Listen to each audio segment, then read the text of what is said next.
Today I want to talk to you about one of the most overlooked but important factors in your success. People talk about habits, hard work, all that kind of stuff, but your decision making is absolutely critical, and specifically the distinction between strategy and tactics will be one of the biggest factors in your overall success in life. And I am not the first person to have come up with this idea. In fact, if you look at antiquity, a very famous man named Sun Tzu had a very good quote in his book, The Art of War, where he talked about this very same thing. He was noted to have said that strategy without tactics is the slowest path to victory, and tactics without strategy is the noise before defeat. And I think this is a very excellent quote, and it really sums up this relationship well, which is something we'll get into throughout the course of this video. So first I want to get into exactly what is strategy and what are tactics anyway, because a lot of people use these terms interchangeably. They hear strategy, they hear tactics, they think it means the same thing. They are very, very different, and this is a very important distinction. Strategy is very simply your overall plan. Tactics are what are used to implement that plan.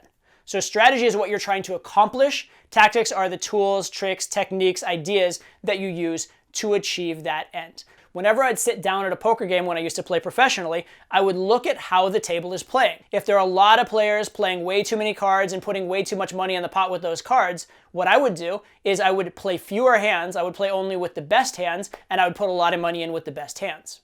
On the other hand, if there were a lot of players playing timidly at the table that were way too willing to fold, I would actually play more hands because I know that I can get them to fold later on, and I would also play potentially more aggressively to try and get them to fold.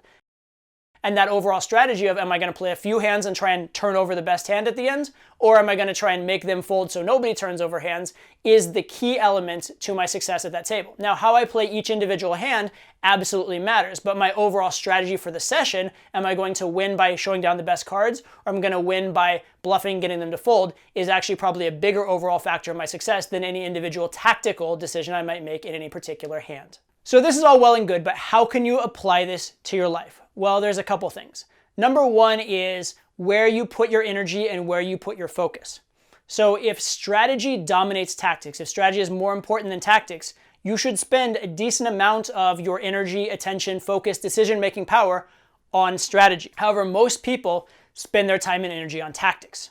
Most people spend more time trying to figure out how to do the job at hand day to day at work and just get through it than thinking about whether they're in the right job to begin with, or whether if they continue doing what they're doing 5 years from now, they'll actually achieve their goal. Let's say that you are a man who is, say, 5'1", 120 pounds, but very smart, very hard worker, very diligent. Do you think you have a better chance of becoming doctor, lawyer, accountant, astronaut, or do you think you have a better chance of making it as a center in the NBA? Now, if you're going to try and make it as a center in the NBA, I don't care how much time you spend on your dribbling, shooting, etc., you're just not going to make it. Even as a guard in the NBA, you would be shorter than Muggsy Bogues, who I believe is the shortest player who's ever been in the NBA or among them, right? So at 5'1", you're just probably not making it as a basketball player at a high level, but in a lot of other career fields you could. So as much as you could put lots of tactics into becoming a good basketball player and training the right way and etc., picking the right strategy is probably going to be a bigger factor in your success. And that doesn't mean that once you decide to be a doctor, lawyer, accountant, that there aren't study techniques and ways of networking and all kinds of things that you can do and all kinds of things you can learn that will make you better. There absolutely are. The tactics matter.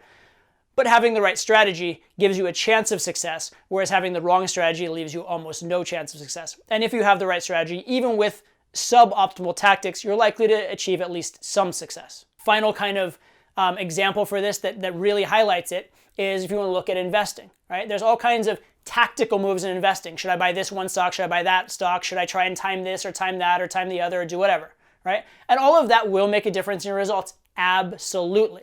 But your overall approach is more important, right? The overall approach of putting enough money aside to invest, having, investing within your means so you don't overbet and risk losing everything at any point, having a solid, sound strategy that will work not just today, but for years and years and years. Because while one trade can make you a lot of money, compounding over years is how you're going to make success. So the overall strategy is most important. And if you get the overall strategy right, you at least will be wealthy. Now, getting the tactics right on top of it will make you rich, but you'll at least be wealthy by getting just the strategy. And that's what, most people do. Most people put some money aside, invest relatively okay, and they get wealthy. And that's enough. Whereas someone who's tactical, they have a lot of good tactical ideas, a lot of decisions, but they don't manage the bankroll, they don't save money, that person ends up destitute, right? And this is something I actually saw a lot in the world of gambling. I saw so many people who were great, talented players, but they didn't manage their money. They played in bad games that they couldn't win, even though they were very talented, and they ended up constantly broke. And I saw a lot of untalented players who just stuck to what they knew. They knew where they had an advantage. They knew where they didn't. They kept their ego in check and played only in games they could win. And they, year after year after year, would grind out a steady income. Now, of course, the best players are the ones who are smart and strategic and also talented. That's where you get to a world-class level, and that's what we should all aspire to. But remember, in a choice between strategy and tactics, strategy wins hands down.